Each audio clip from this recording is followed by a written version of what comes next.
നീ അങ്ങനെയല്ലല്ലോ പറഞ്ഞേ. നിനക്ക് നാളെ മതി എന്നല്ല പറഞ്ഞ പൈസ. പിന്നെ എന്നെ പെട്ടെന്ന് ഇന്ന് വേണമെന്ന്. ഓ, നിനക്ക് വിശ്വാസമില്ലേ? അന്ന് ഇന്ന് തന്നെ ഇട്ടാക്കട നിനക്ക് പൈസ. നീ പോകാൻ വെക്കി.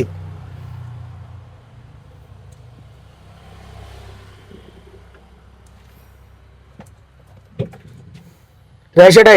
ഹലോ, എന്നാടാ? എനിക്കൊരു 10,000 രൂപ വേണം. നീ എന്തേന്നൊക്കെ പൈസ മേടിക്കുവോ?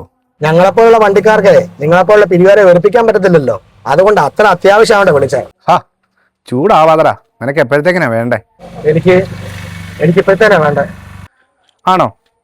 ഇതല്ലേ നിന്റെ ഗൂഗിൾ പേ നമ്പർ? ഇതിലേക്ക് ഇട്ടേക്കാം. ഈ ഓഫീസിന്റെ കാര്യത്തിനായിട്ട് 1-2 പ്രാവശ്യമല്ല, ഇതിപ്പോ 3-ാമത്തെ പ്രാവശ്യം ഈ ചെക്കിന്റെ കാര്യത്തിനായിട്ട് ഞാൻ പോകുന്നത്. ഇവന്മാർക്ക് ഇത് കിട്ടത്തില്ലെങ്കിൽ എന്നെ വിളിച്ചൊന്ന് പറയാൻ മേലെ. അങ്ങോട്ടും ഇങ്ങോട്ടുള്ള വണ്ടിക്കൂലി ഇവന്മാരല്ലേ എനിക്ക് കയ്യിൽ നിന്ന് എടുത്ത് തരുമോ? അല്ല പിന്നെ ഒരോട്ടം പോകാനായിട്ടാണ് അങ്ങാടി വരെ പോണം.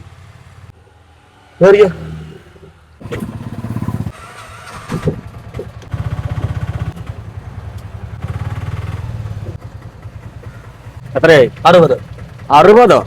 നേരത്തെ വന്ന 50 ഇതിന്റെ 10 രൂപ കൂടിയോ? താൻ ഏത് സ്റ്റാൻഡിനാ വണ്ടി പിടിച്ചോ വന്ന്? ഞങ്ങളുടെ സ്റ്റാൻഡിനാണോ?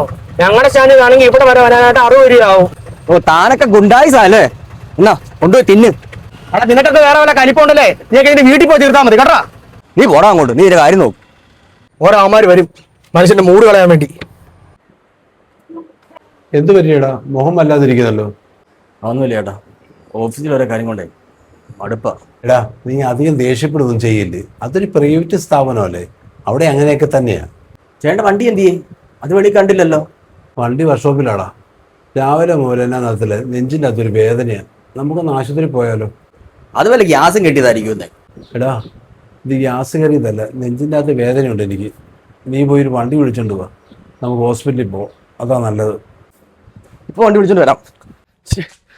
വണ്ടി ഒന്നും കാണുന്നില്ലല്ലോ. ആരാലും വിളിച്ചു നോക്കട്ടെ.